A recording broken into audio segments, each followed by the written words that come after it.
The desert wind howled through the cracked windows of the roadside diner, carrying the faint scent of sagebrush and engine oil. It was just past midnight in the forgotten stretch of Nevada highway, where neon signs flickered like dying stars against the black sky.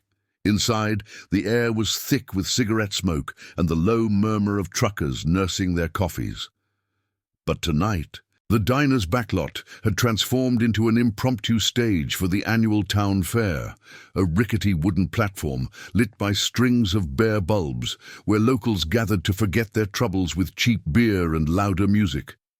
Lily Harper stood at the center of that stage, her small frame swallowed by the oversized microphone stand.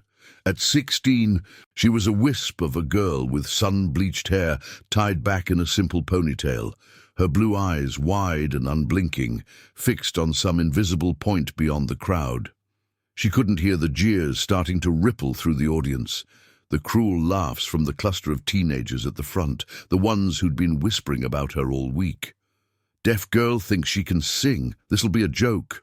Lily's hands trembled as she adjusted the scarf around her neck, a faded blue one that had belonged to her late mother. She had practiced for months in the silence of her room, mouthing the words to an old folk song her father used to hum before the accident that took him. Tonight she would sing it, for him, for the promise she'd made to herself, to prove she wasn't broken. The crowd's mockery swelled as the fair's MC, a paunchy man with a greasy mustache, handed her the mic. "All right, folks, give it up for Lily. Let's see what she's got." The first notes came out shaky, her voice raw and untrained, pitching high then low in the quiet that fell like a held breath.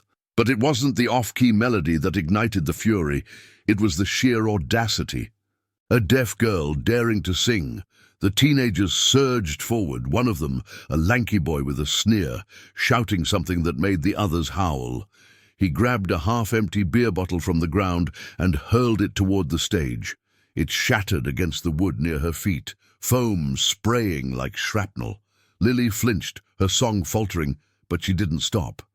Tears welled in her eyes, yet her lips kept moving, the words a defiant whisper against the rising tide of ridicule. The MC shifted uncomfortably, muttering into the mic, "Maybe that's enough." But the damage was done. Fear and humiliation twisted in the air, thick as the dust kicking up from the gravel. That's when the rumble started, low at first, like distant thunder rolling in from the horizon, then building to a roar that drowned out every voice. Headlights pierced the night, a convoy of chrome beasts slicing through the darkness. 40 Harley-Davidsons, their engines growling in unison, exhaust pipes spitting blue flames. The Hells Angels patch gleamed on leather vests under the fair lights, a death's head skull with wings, symbols of men who'd stared down worse than small-town bullies. They pulled into the lot in perfect formation, tires crunching gravel, the lead bike easing to a stop at the edge of the crowd. The air vibrated with the scent of hot metal and leather, the bikers dismounting like shadows come to life, tattooed arms, scarred knuckles, faces weathered by roads that led nowhere good.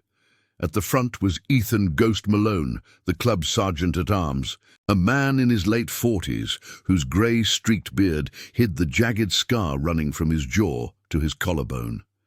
He'd earned that mark in a desert skirmish 20 years back when he was just a kid soldier, promising his dying buddy he'd look out for the innocent ones left behind.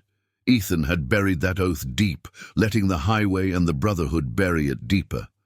But tonight, as he killed the engine and swung his leg over the saddle, something in Lily's broken melody hooked into him. He saw her there, isolated on that stage, the bottle shards glinting like accusations at her feet. The crowd parted instinctively as the bikers advanced, their boots thudding in sync, a wall of silent menace. The lanky boy froze, his smirk evaporating as Ethan's gaze locked on him. "You throw that?" Ethan's voice was gravel, low and steady, carrying over the dying echoes of the engines. The kid stammered, backing into his friends, but Ethan didn't raise a fist. He didn't need to. With a nod, two of his brothers flanked the group, their presence alone enough to scatter the hecklers like leaves in the wind. The MC stammered an apology, but Ethan waved him off, his eyes never leaving Lily. She had stopped singing, her chest heaving, hands clasped tight around the mic as if it were a lifeline. The fair lights cast long shadows across her face, highlighting the tremble in her lip. Ethan climbed the stage steps slowly, the wood creaking under his weight. Up close, he could see the defiance in her eyes, the way she read his lips without flinching. He didn't know sign language, but he didn't need words. Kneeling to her level, he pulled a worn bandana from his pocket, the one with faded embroidery from his army days, and gently wiped the foam from her shoe. "Keep going, kid," he signed clumsily, piecing together gestures he'd learned from a forgotten mission. His voice followed, soft against the night's chill. "You've got a voice. Don't let 'em steal it." Lily's eyes widened, a spark igniting in the fear. She nodded once and raised the mic again. The bikers formed a semicircle at the stage's edge, their leather creaking as they settled in, arms crossed like guardians. The crowd hushed, the air electric with unspoken tension. As her voice rose anew, purer this time, threading through the silence, Ethan felt the old promise stir in his chest. He'd walked away from too many battles, left too many behind. But this girl, this impossible song, it was a call he couldn't ignore. By dawn, he'd rally the club not for a ride of vengeance, but for something deeper, a vow to shield what the world tried to break. And in that moment, under the flickering bulbs, 40 hardened souls began to listen, their armored hearts cracking just a fraction at the edges. The song built, Lily's notes weaving through the desert breeze, carrying echoes of loss and unyielding hope. Ethan stood beside her, a silent sentinel, the rumble of distant engines fading into the night. Little did he know, this intervention would unravel secrets from his past, promises to a comrade lost in the sands, loyalties tested against a town hiding darker cruelties. But for now, the stage held them all, bound by a melody that defied the silence. The desert night deepened as Lily's voice climbed to its fragile crescendo. The words of the old folk song, Whiskey River, twisted into her own quiet lament, hanging in the air like smoke from a dying fire. The fairgrounds, once a cacophony of laughter and clinking bottles, now pulsed with an uneasy reverence.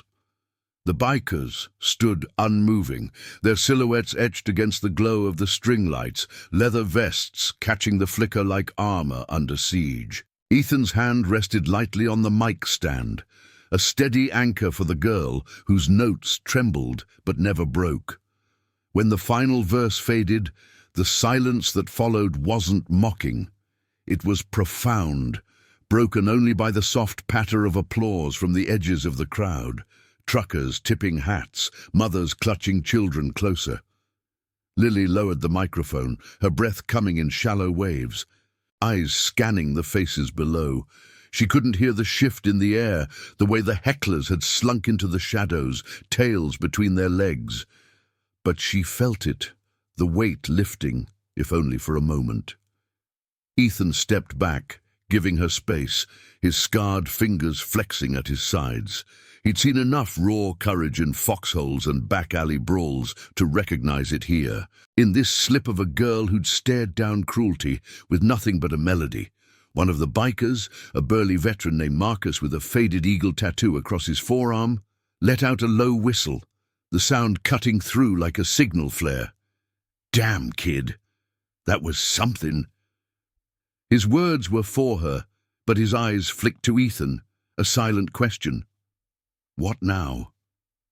The MC cleared his throat, shuffling forward with forced cheer.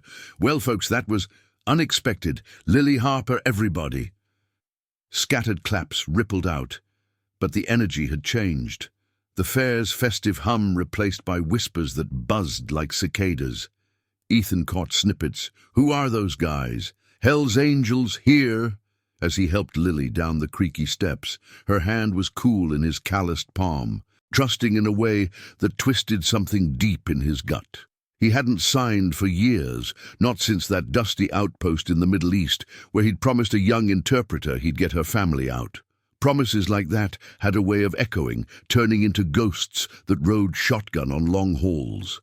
They moved toward the bikers' bikes, the chrome gleaming under the moon like polished bone.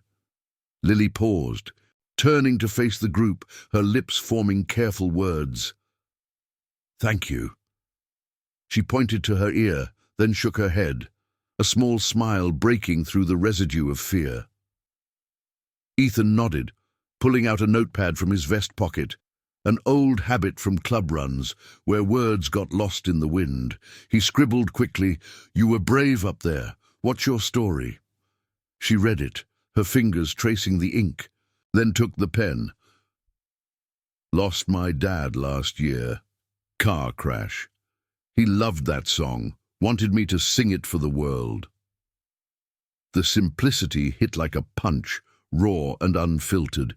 Ethan read it aloud for the others, his voice gravelly, and a murmur passed through the ranks, nods of understanding from men who'd lost brothers to the road, to war, to the bottle. Marcus leaned in, his massive frame casting a shadow. "Your old man sounds like a good soul. We know about crashes." He tapped his chest, where a patch read "Ride Eternal," a tribute to fallen riders.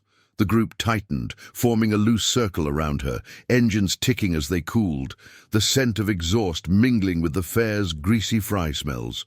But the moment shattered when headlights swept across the lot, two squad cars rolling in slow, their red and blue lights pulsing like warnings.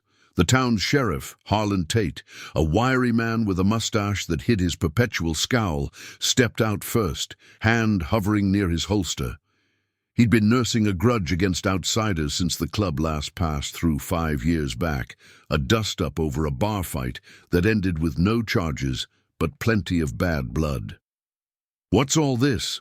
Tate barked, his eyes narrowing on the bikes. "Fair's over for disruptions, and you—" He jabbed a finger at Ethan. "Stirring up trouble again?" The bikers stiffened, boots shifting on the gravel, but Ethan raised a hand, keeping it cool. Lily edged closer to him, her ponytail swaying, reading the tension in their postures. Tate's deputy, a younger kid named Riley with fresh academy shine, scanned the group. Lingering on Lily, heard there was a scene with bottles, assault. "We need statements." Ethan's jaw tightened, the scar on his neck pulling taut. He remembered Tate from before, a crooked badge who'd looked the other way when a local mill owner strong-armed families out of their homes. Promises to protect the little guy. Tate spat on those. "No assault here, Sheriff. Just some kids learning manners." He nodded toward the scattered teens, now nowhere in sight. Tate snorted, stepping closer, the air between them crackling. "Manners from outlaws? Girl, you okay?" He addressed Lily directly, but his tone dripped condescension, like she was a prop in his authority play. She met his gaze, unflinching, and signed to Ethan, who translated, "I'm fine." They helped. Tate's face soured, unused to being sidelined. "This ain't your business, Malone. Clear out before I run you for loitering." The words hung heavy, a challenge wrapped in law. Ethan's mind raced back to his own ghosts, that buddy in the sand, gasping his last, begging him to watch the ones who can't fight back. Lily was one of those, her silence a battlefield all its own. He couldn't ride away, not with the club's code burning in his veins, loyalty above all. As the standoff stretched, the wind picked up, whipping dust devils across the lot. Marcus muttered low, "Boss, we got your back." The others echoed it with subtle shifts, hands on handlebars, ready to rev if words turned to worse. Lily watched it all, her blue eyes reflecting the squad lights. A quiet resolve settling in. She didn't know the history here, the undercurrents of corruption that ran through this nowhere town like bad wiring. But in that circle of leather and chrome, she felt seen, her impossible song forging the first link in a chain of unlikely guardians. Ethan met Tate's stare, voice steady as desert stone. We're not going anywhere till she's safe home. You got a problem with that? The sheriff's hand twitched, but the weight of 40 pairs of eyes, hardened, unyielding, held him. For now, the night held its breath, the rumble of potential thunder building once more. Little did they know, Lily's story hid layers deeper than silence, a father's hidden debts, a town's veiled threats, and a melody that would demand more than tears. It would call for redemption on the open road.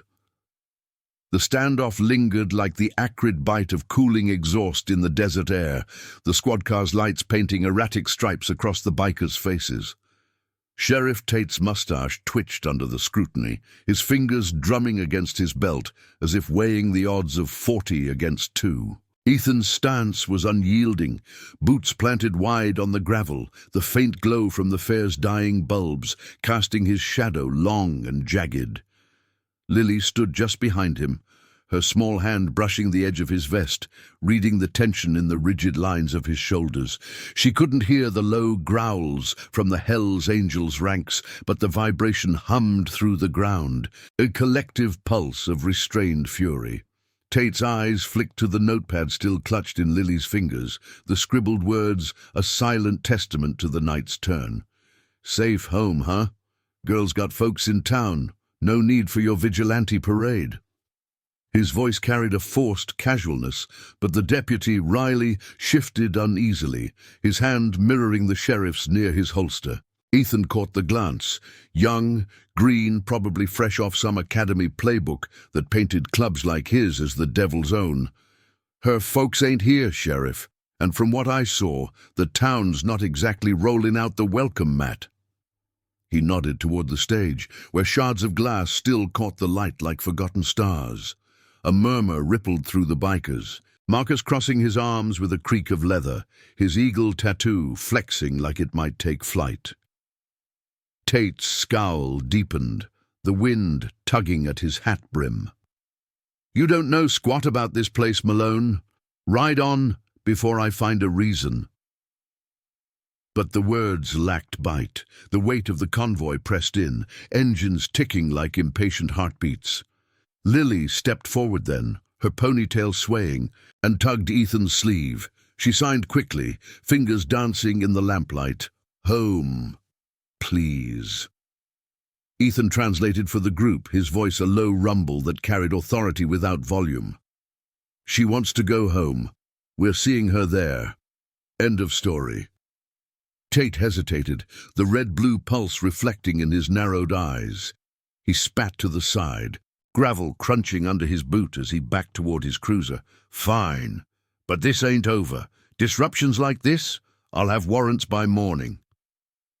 Riley followed, casting a wary glance at the bikes, the door slamming with a hollow thud that echoed into the night. As the squad cars peeled out, tires kicking dust that swirled like ghosts, the bikers exhaled as one. Ethan turned to Lily, his scarred face softening under the moonlight. "You heard that? We're good." She nodded, a tentative smile breaking through, her blue eyes reflecting the chrome gleam of the nearest Harley. The convoy reformed with practiced ease, engines coughing to life in a symphony of thunder that shook the fairground's rickety fences.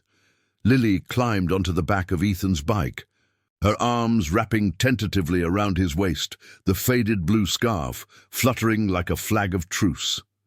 The scent of leather and oil enveloped her, a stark contrast to the greasy, fair air as the group rolled out in formation, 20 on each flank, Marcus taking point with a nod that said, "We got this."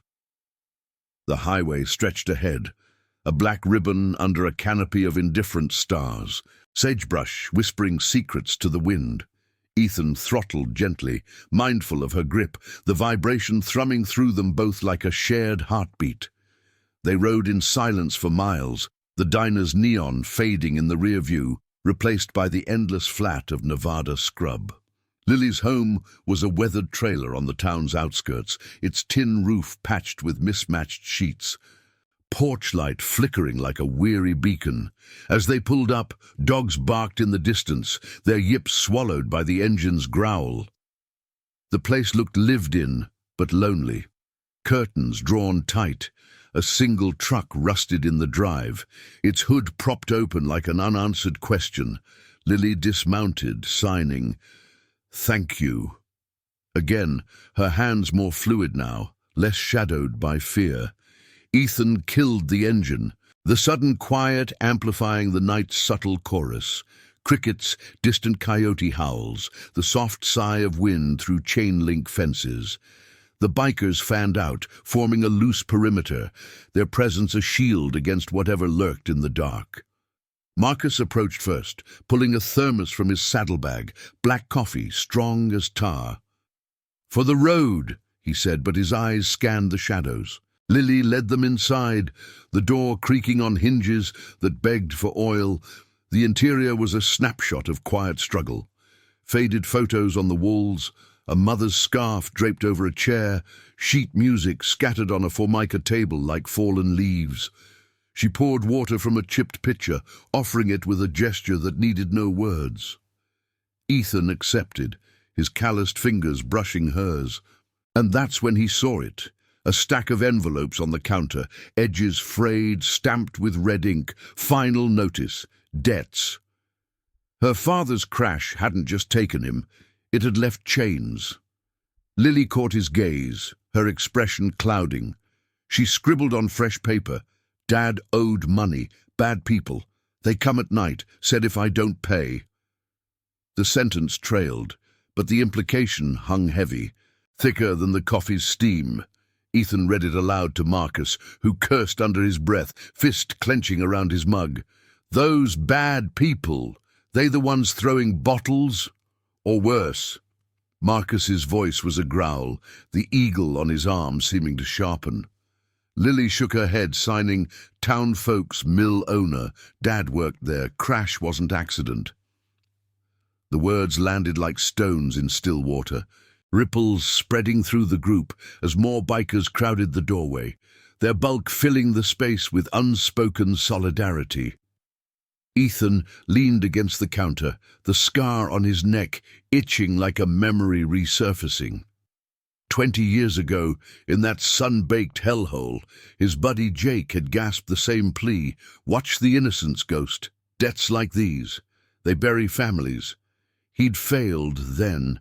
The outpost overrun, promises turning to dust. But here, in this trailer lit by a single bulb, failure wasn't an option. "We'll handle it," Ethan said, his tone brooking no argument.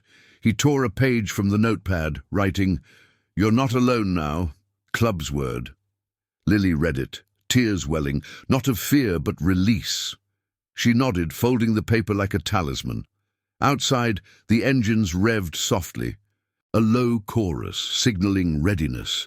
But as they stepped into the chill, headlights pierced the dark. Not squad cars this time, but a lone black SUV creeping from the side road, its tinted windows hiding eyes that watched too closely.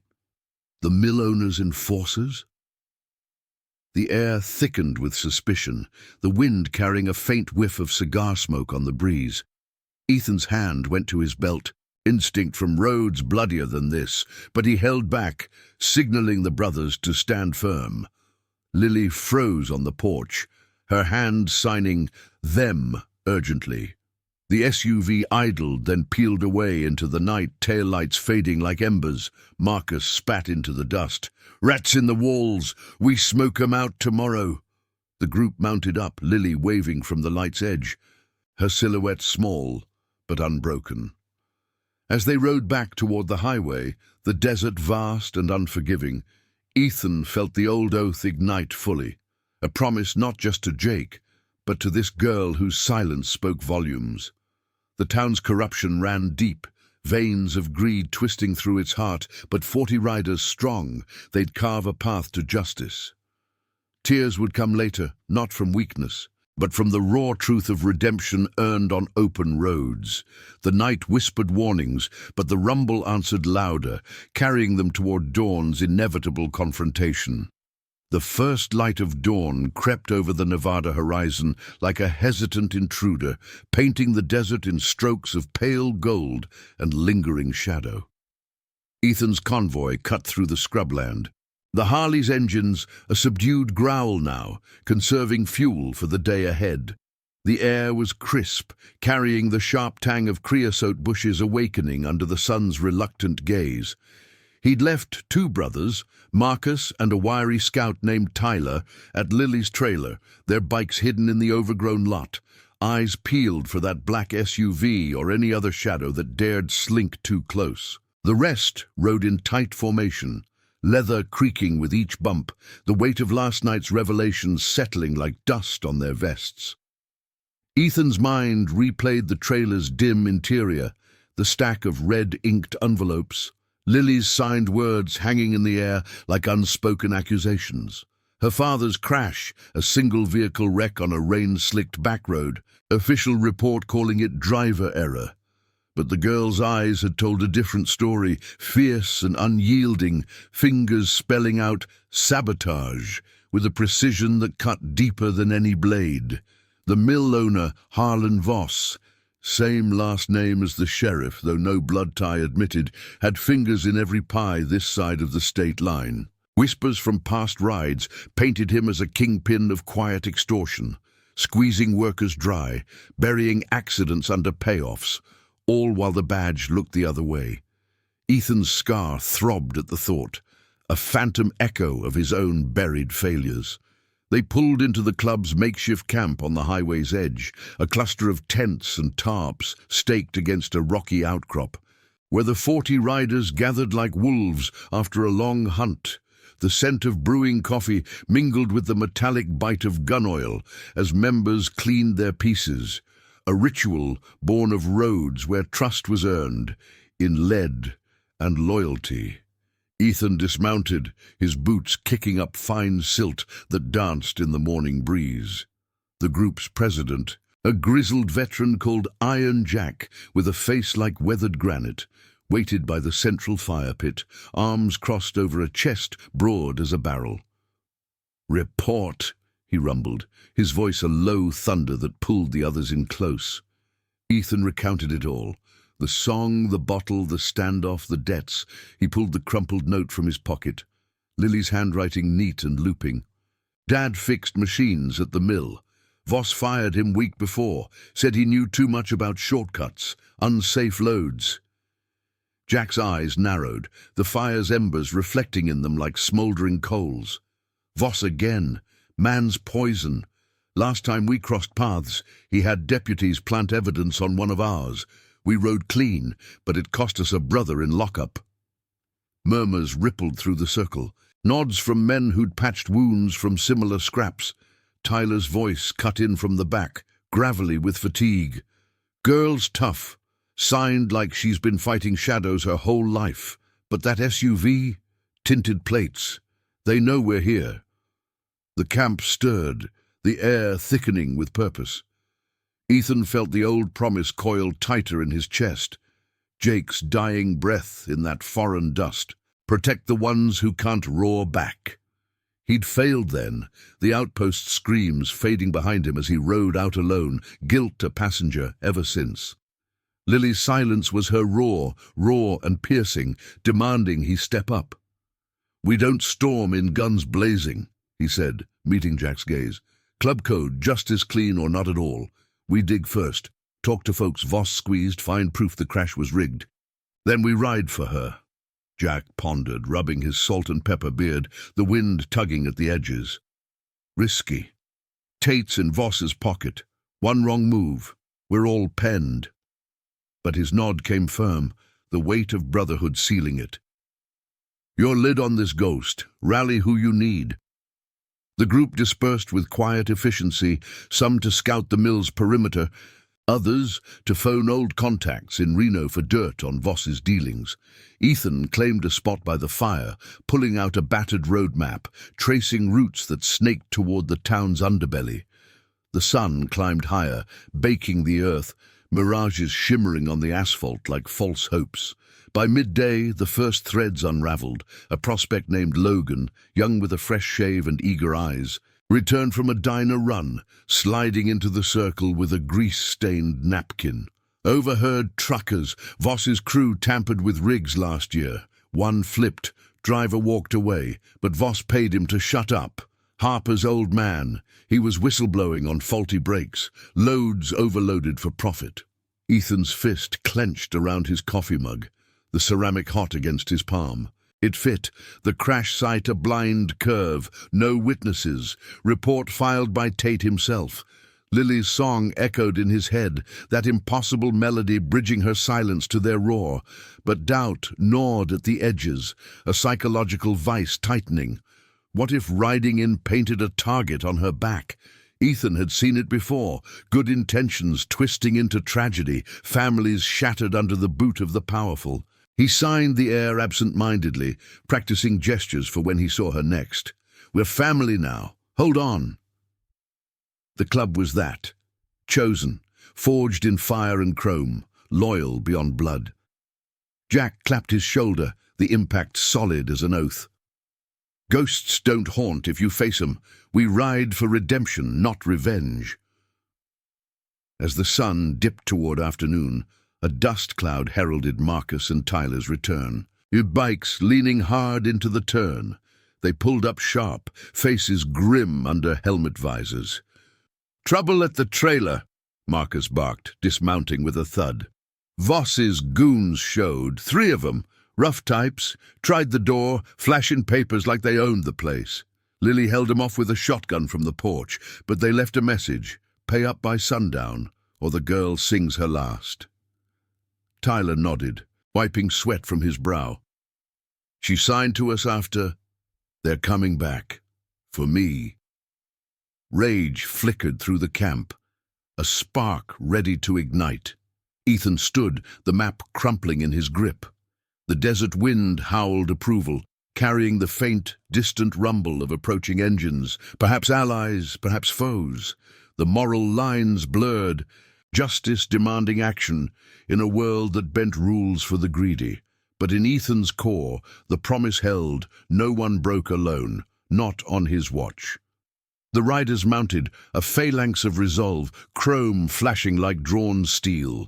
Dawn's light had given way to the day's fierce glare, but the real storm brewed within, tears waiting not for defeat, but for the unbreakable bond that would shatter the silence forever. If this story is touching your heart, hit that like button below. The sun hung low over the Nevada Badlands, a bloated orange orb bleeding into the horizon, casting long shadows that clawed across the cracked earth like fingers reaching for escape. Ethan's Harley led the charge back toward Lily's trailer. The convoy, a serpent of chrome and thunder, slicing through the heat-shimmering air. The engine's roar blended with the wind's savage whistle, whipping dust into veils that stung eyes and coated tongues with grit. His grip tightened on the handlebars, the vibration traveling up his arms like a pulse of unresolved fury. Marcus rode flank, his burly frame hunched forward, eagle tattoo glistening with sweat under the fading light. Tyler brought up the rear, scouting for tails, his sharp eyes scanning the rear view for that black SUV or worse. The trailer's silhouette emerged from the scrub like a wounded animal, its tin walls reflecting the dying sun in fractured glints. Lily stood on the porch, shotgun still cradled in her arms, her ponytail disheveled, blue eyes scanning the approaching rumble she couldn't hear but felt in the ground's tremor. The 2 guards, Marcus's earlier post, flanked her, their postures rigid, hands hovering near concealed pieces. As the bikes skidded to a halt in a cloud of red dust, Ethan killed his engine first. The sudden silence amplifying the distant yip of coyotes and the soft creak of the porch boards under Lily's shifting weight. She lowered the gun, signing urgently. They left. Said sundown. Her fingers trembled, but her gaze held steady, locking onto Ethan's like an anchor in the storm. He dismounted, boots crunching gravel, the scent of hot rubber and sagebrush thick in his nostrils. "Who were they?" he asked, voice low, though he knew she'd read his lips in the golden light. She grabbed the notepad from her pocket, scribbling fast. Voss's men, tattoos like snakes. One said, "Dad's debt is mine now. Pay or lose the home." The words blurred slightly from her haste, ink smudging like blood on newsprint. Ethan passed the note to Jack, who had ridden up beside him, the president's granite face cracking with a rare flicker of outrage. Snakes, huh? Voss's crew ran with cartels up north before he cleaned up his image with the mill. The group tightened, leather vests whispering as they formed a protective ring, the air humming with the tick of cooling engines and unspoken vows. Lily stepped down, her faded blue scarf catching the breeze, carrying a faint trace of her mother's lavender soap amid the diesel tang. She signed to the group, slower now, including them. I sang for Dad. He promised I'd be strong. Ethan's throat tightened, the scar on his neck pulling like a reminder of his own shattered oaths. Jake's face flashed in his mind, young, dust-caked, whispering in that outpost's chaos. Ghost, swear you'll shield the quiet ones. They break easiest. He'd ridden away then, the explosion's roar drowning promises, leaving ghosts to ride with him ever since. This girl, with her impossible voice piercing silence, was pulling those spectres into the light. Jack nodded to Ethan, a silent command to take point. We talk to Voss. Clean. No blood unless he spills first. But doubt coiled in Ethan's gut, a psychological serpent twisting tighter. Confronting the mill owner meant wading into corruption's web. Payoffs to Tate, silenced witnesses, a town where justice bent like rebar under greed's hammer. One wrong word, and Lily's fragile world crumbled further. He signed back to her, clumsy but earnest. Stay inside. We handle this. She hesitated, eyes searching his, then nodded, retreating with a final scribble. Be careful, like Dad. The convoy reformed, a pared-down squad of 15 peeling off toward the mill on the town's edge, a hulking skeleton of rusting silos and conveyor belts, silhouetted against the sunset like a mechanical beast at rest. The rest guarded the trailer, engines idling low, a watchful growl. As they approached, the mill's floodlights snapped on prematurely, harsh white beams cutting the dusk, illuminating chain-link fences topped with barbed wire that glinted like teeth. Voss's office perched on a raised platform, windows glowing amber, the faint outline of a cigar's ember pulsing within. Ethan signaled a halt at the gate, the iron barrier rattling as a security light swept over them, painting their patches in stark relief. A guard emerged from the shadows, stocky, with a snake tattoo coiling up his neck, hand on a radio, eyes narrowing. Closed. State your business. Ethan's voice cut through, steady as the desert floor. Malone, here for Harlan Voss, about the Harper girl. The guard's smirk faded at the name, radio crackling with a muffled response. The gate groaned open, admitting them into the yard where massive trucks loomed like dormant giants, their beds scarred from overloaded hauls. The air reeked of sawdust and machine oil, undercut by the metallic tang of fear sweat from the lone watchman. Voss waited in his office, a broad man in his 50s with a paunch straining his button-down, silver hair slicked back under the desk lamp's glare. Cigar smoke curled lazily, veiling his calculating eyes. He didn't rise as Ethan entered, flanked by Jack and Marcus, the door clicking shut behind them like a trap's jaw. Hell's Angels playing hero, heard about the fair, touching. His tone dripped sarcasm, but tension laced the edges, fingers drumming the desk blotter. Ethan leaned forward, palms flat on the scarred wood, the room's stuffy heat pressing in. Harper's debt. Crash wasn't accident, you know it. Call off your dogs or we dig till the truth bleeds out. Voss chuckled low and oily, exhaling smoke that stung Ethan's eyes. Debts get paid, Malone. Her old man poked where he shouldn't, found out about my efficiencies. Brake lines don't fix themselves. The admission hung, casual as weather talk, but it ignited the air. Jack's fist clenched, leather creaking while Marcus shifted, a wall of restrained thunder. Ethan's mind raced. Ethical precipice, justice teetering on vengeance's edge. Punching out? Easy. But that made them no better than the snakes.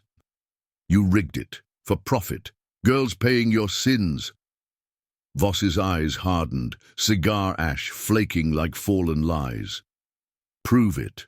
Town's mine. Tate's got the report sealed. The standoff stretched, the mill's distant hum vibrating through the floorboards, a mechanical heartbeat underscoring the moral chasm. Ethan felt the club's loyalty pulse around him, chosen family, unbreakable as the road. But doubt whispered, what if exposing Voss buried Lily deeper? He straightened, voice ironclad. We will. And when we do, your empire crumbles clean. Voss waved them out, but his gaze lingered, promising retaliation in the shadows. Outside, the night had fully claimed the sky, stars pricking through like distant witnesses. The squad mounted up, engines roaring defiance into the dark, racing back to the trailer where Lily waited. But as they crested a rise, headlights flared. The black SUV, flanked by two pickups, blocking the road ahead. Voss's enforcers armed and waiting, the wind carrying their challenge on its breath. Ethan's hand signaled halt, the convoy breaking in a spray of dust. Hearts pounded beneath leather, the promise of confrontation electric. Redemption demanded they stand, not for glory, but for the silent girl whose song had awakened them. Tears loomed on the horizon, forged in the fire of truths, yet to break free. The dust settled in slow, choking spirals around the halted convoy, the engine's rumble fading to an ominous purr that vibrated through the parched earth. Ethan's Harley idled at the forefront, its headlight cutting a stark beam across the blockade. The black SUV squatting like a predator in the middle of the narrow road, its tinted windows reflecting the stars like black mirrors. Flanking it were two battered pickups, their beds loaded with shadows, 5 men each, silhouettes etched against the glare of mounted spotlights, rifles slung casually but ready.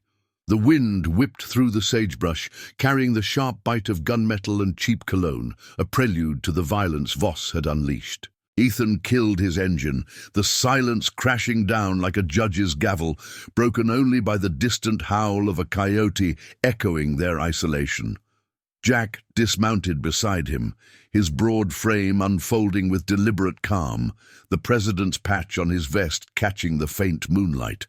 Marcus and the others followed suit, boots thudding into the gravel, forming a ragged line that mirrored the enforcers' standoff. 15 against 10, numbers even, but the air crackled with the uneven weight of intent.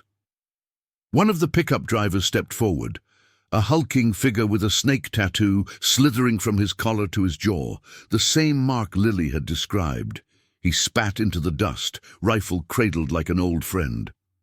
Voss says, ride away. Girls' debt ends tonight, one way or another.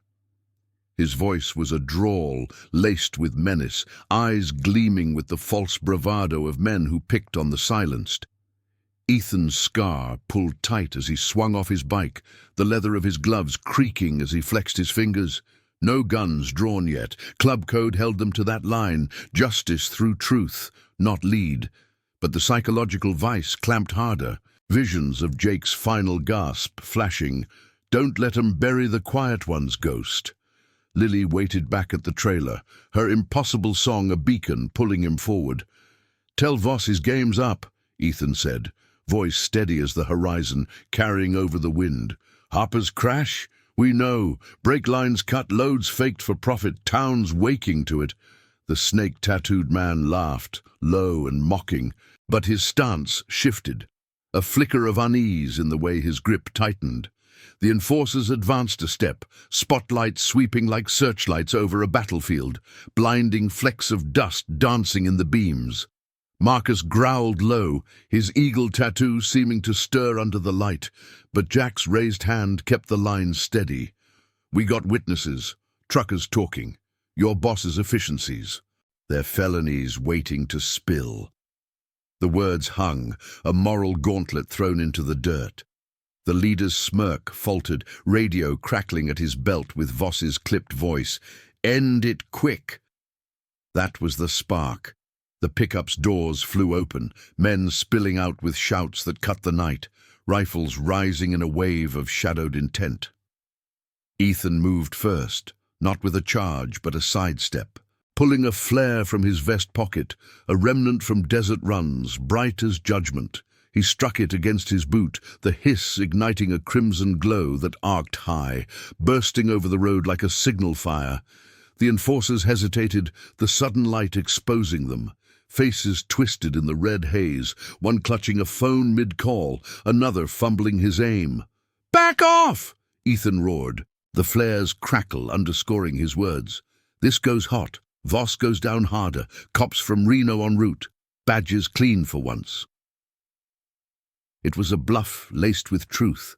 Jack had called in favors hours back, old military ties pulling strings beyond this corrupt pocket.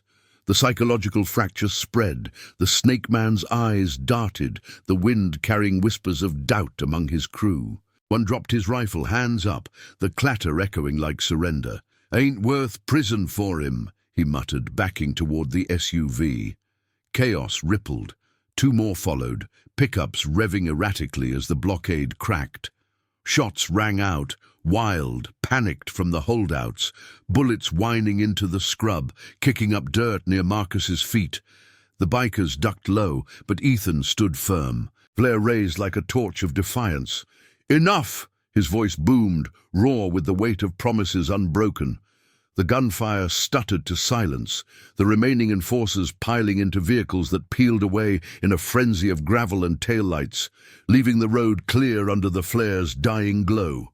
The convoy exhaled as one, the tension uncoiling like a released spring.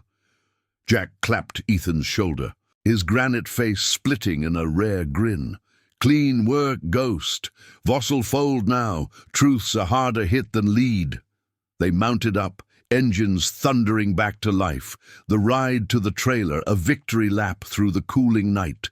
Stars wheeled overhead, indifferent witnesses to the moral tide turning. As they pulled into the lot, Lily emerged from the shadows, shotgun set aside, her blue eyes wide in the headlights' wash. She signed frantically, "Safe." And Ethan nodded, dismounting to meet her halfway. The full club had gathered, 40 strong now, their circle enveloping the trailer like a fortress of chrome and loyalty. Word spread fast in the hours that followed. Voss's empire unraveled under the Reno investigators' glare, pulled in by the truckers' statements and a digital trail of tampered logs Logan had unearthed from a mill computer. Tate's badge tarnished overnight, suspended for irregularities, his scowls futile against the flood of evidence. Lily's debts dissolved in the legal wake, Harper's name cleared, the crash reclassified as foul play, a quiet restitution fund seeded by Voss's seized assets. But the true reckoning came at dawn, as the sun crested the Badlands, gilding the trailer in warm light. The bikers gathered on the porch, coffee steaming in tin mugs, the scent of fresh brew mingling with dew-kissed sage.